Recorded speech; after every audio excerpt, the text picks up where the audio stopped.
चलिए चलिए बेटा, अभी एक बच्चे ने कमेंट्स किया है साउंड ही बंद था। चलिए हम इसको शुरू से बताते हैं। ठीक है, अब तो लाइव हो गया। मैं तभी तो बोलता हूँ कि साउंड का पता चल जाना चाहिए। चलिए अच्छा, तो मैं यहीं से स्टार्ट करता हूँ बेटा। भर्ती जो है ये आपके पास, ठीक है, अगर मैं भर्ती की बात करूँ, ये भर्ती प्योर आईटीआई वाले बच्चों के लिए है। इसमें सबसे खास बात इस भर्ती की यही है कि इसमें आईटीआई से ऊपर किसी बच्चे ने अगर डिप्लोमा बीटेक एमटेक किया है, वो बच्चा फॉर्म ही फिल नहीं कर पाएगा। क्लियर है?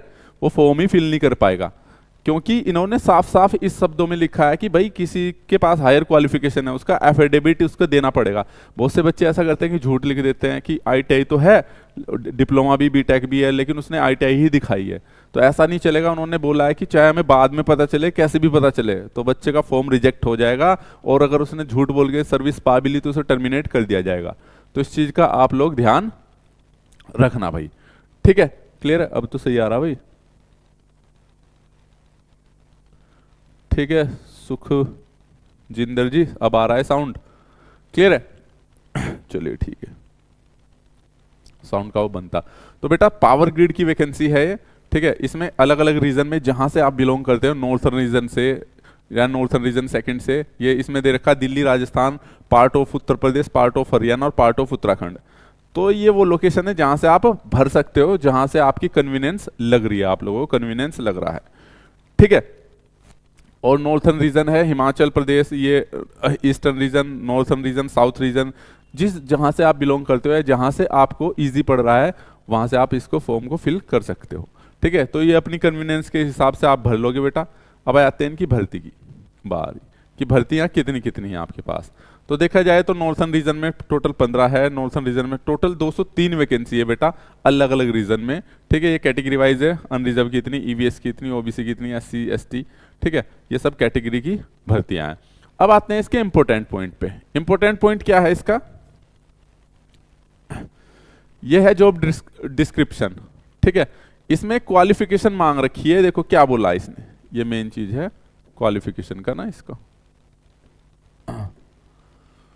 ठीक है, ये देखो इसने क्या बोला, आईटीआई पास होना चाहिए भाई बच्चा टेक्निकल इंस्टीट्यूट से, और higher qualification like diploma BTech MTech.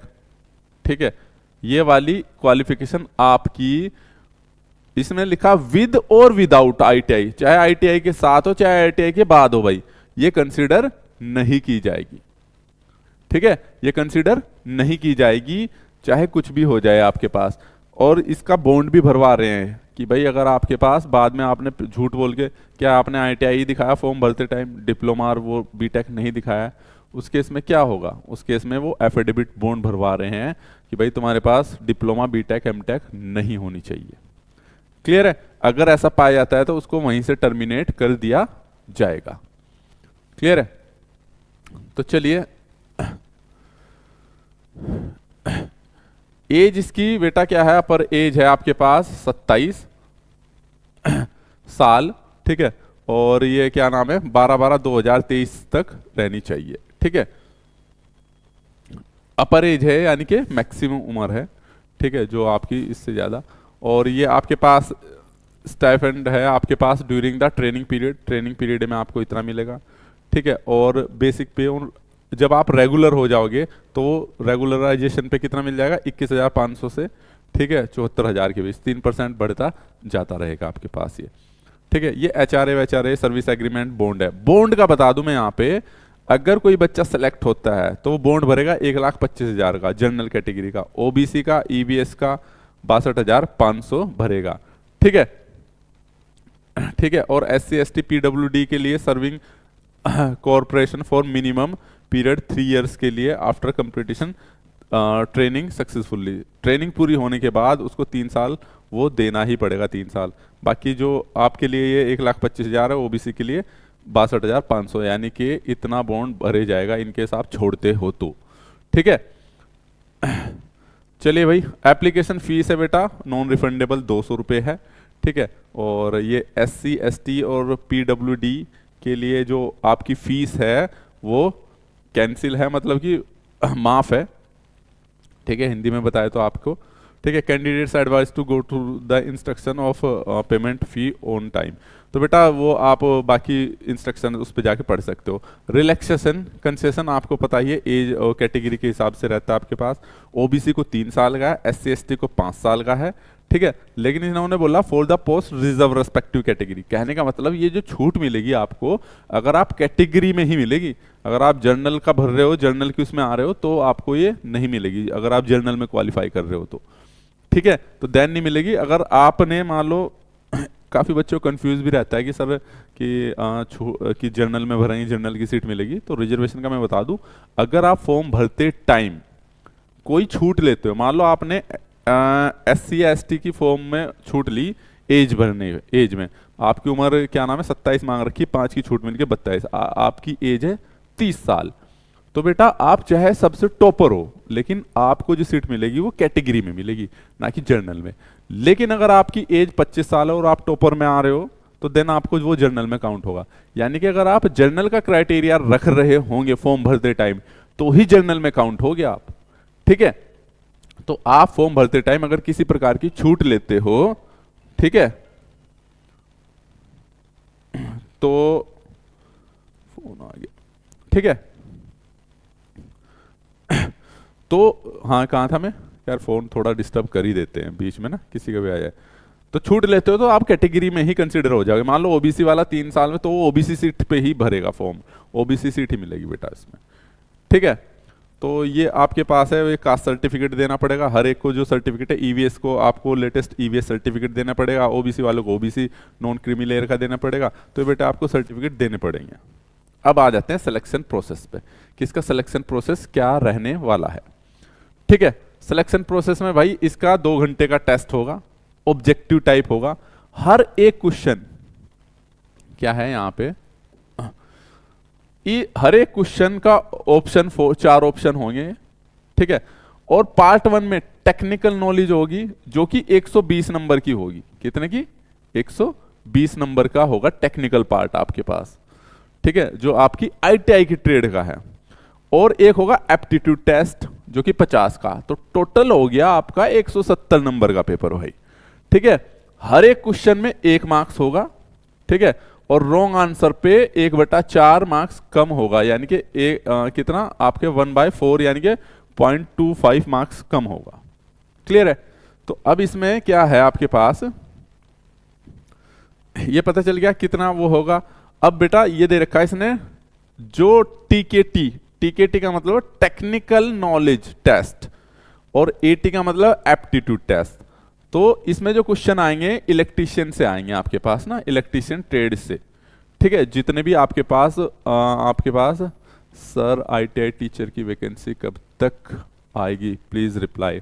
देखो भाई मैंने बता दिया, आईटीआई टीचर की वैकेंसी का नोटिफिकेशन हमने कल भी लिया था, ठीक है, आपको मिल गया होगा। उसमें अभी जो डेट दे रखी है बेटा, फरवरी की एग्जाम डेट दे रखी है।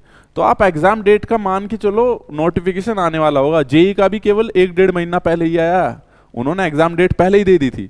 तो ये फरवरी में मान के चलो, इस महीने के एंड तक बोला है वैसे, ठीक है। वो सॉरी दिसंबर में बोला है कि आ जाएगा दिसंबर तक, और दिसंबर के बाद भी 2 महीने बच रहे आपके पास। 4 फरवरी में दे रखी डेट, तो उसने 3 या 4, ठीक है।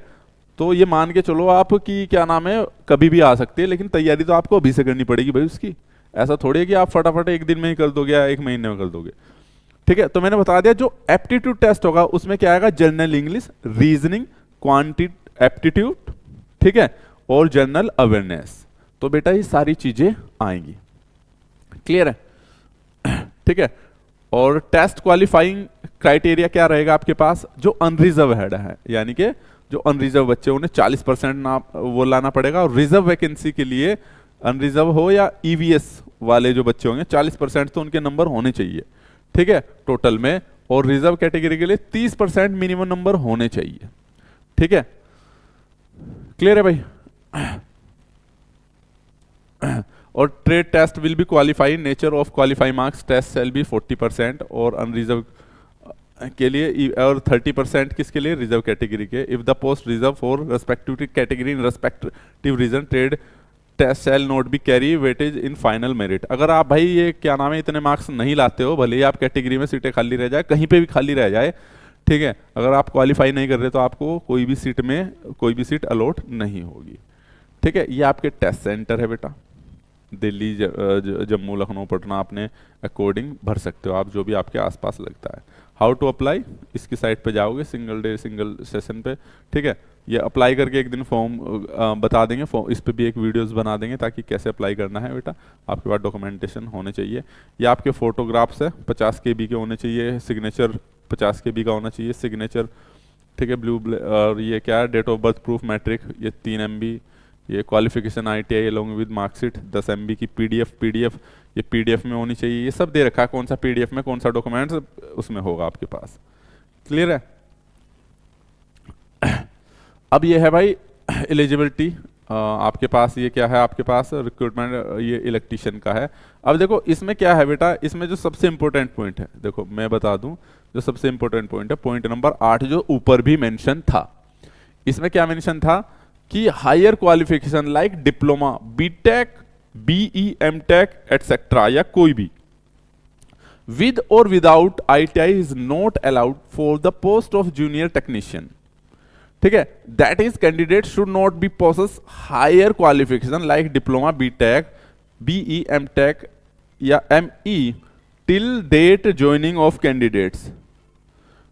ठीक है, at the time of application and at the time of joining, यानी कि या तो बेटा वो ज्वाइनिंग के टाइम पे, एप्लीकेशन के टाइम पे उस पर कोई डिप्लोमा या नहीं होना चाहिए, हायर क्वालिफिकेशन होनी चाहिए, नहीं होनी चाहिए। Candidates shall submit undertaking, candidates को सबमिट करना होगा अंडरटेकिंग, ही या she is not possessing higher technical qualification like diploma, यानी कि उनके पास कोई भी हायर क्वालिफिकेशन नहीं है, डिप्लोमा, बीटेक, एमटेक या कुछ भी। ठीक है, in case of found subsequently that he या she submitted to any false declaration of suppressed any information, his or her application shall be liable to rejection, and if appointed service shall be liable for the termination at any stage of service। कहने का मतलब ये होगा कि भाई अगर आपके पास ऐसा कुछ बाद में भी पाया जाता है ना, अगर अभी पाया जा रहा तो एप्लीकेशन कंसिडर नहीं होगा, और झूठ बोल के आपने ज्वाइनिंग ले ली तो किसी भी स्टेज पे आपका टर्मिनेशन हो जाएगा। तो इसलिए बेटा मैंने बोला है ये वाली जो वैकेंसी है आपकी, ये वैकेंसी आपके पास क्या बेटा, केवल ITI वाले बच्चों के लिए है। तो इसमें कोई आपको हायर क्वालिफिकेशन का बच्चा वो नहीं देगा, टक्कर नहीं देगा कि हाँ भाई मेरे से ऊपर के बच्चे हैं। इसमें तो बहुत से बच्चे क्या है, ITI भी है, डिप्लोमा भी, बीटेक, एमटेक ऐसे है ना, और बहुत से तो ऐसे हैं कि जिन्होंने डिप्लोमा या बीटेक कर लिया, सरकारी नौकरी पाने के लिए वो ITI कर ले रहे हैं। तो आपका कंपटीशन वहाँ के केस में थोड़ा टफ हो जाता है, लेकिन इस वाली वैकेंसी में ऐसा बिल्कुल नहीं है। यहाँ पे प्योर और प्योर ITI का बच्चा भरेगा आपको, तो ITI वाले बच्चों से कंपटीशन होगा। ओपनिंग डेट है बेटा इसकी 22/11, ठीक है, शाम को 5 बजे से, और ये खुल गया होगा, आप फॉर्म फिल कर सकते हो। क्लोजिंग डेट जो है आपके पास, ठीक है, क्लोजिंग डेट जो है आपके पास 12/12/23 है, और कट ऑफ डेट आपके पास डिटरमिनेशन जो कट ऑफ डेट है 12/12/2023 है, यानी कि जो भी आपके, और डेट ऑफ रिटन टेस्ट आपके पास 2000 जनवरी 24 में होगा, जो कि आपके पास एग्जैक्ट नहीं है, टेंटेटिव लिखा हुआ है। ठीक है, तो अभी भी कोई कंफ्यूजन है तो आप पूछ सकते हो मुझसे कमेंट्स के जरिए, मैं बता दूंगा आप लोगों को। तो आप लोगों के लिए बेस्ट चांस है ये, क्योंकि इसमें केवल और केवल ITI का बच्चा ही फॉर्म फिल कर सकता है, कोई दूसरा नहीं फिल कर सकता है। ठीक है भाई, तो चलिए, और इसके मैं बता दूं, जो भी बच्चा देख रहा है, इसकी पूरी तैयारी करने के लिए आप हमारा ऐप डाउनलोड कर सकते हो। ठीक है, आप हमारा ऐप डाउनलोड कर सकते हो, जो कि आपको नीचे दिए गए लिंक पे मिल जाएगा। तो इस वीडियो में इतना ही, थैंक यू सो मच।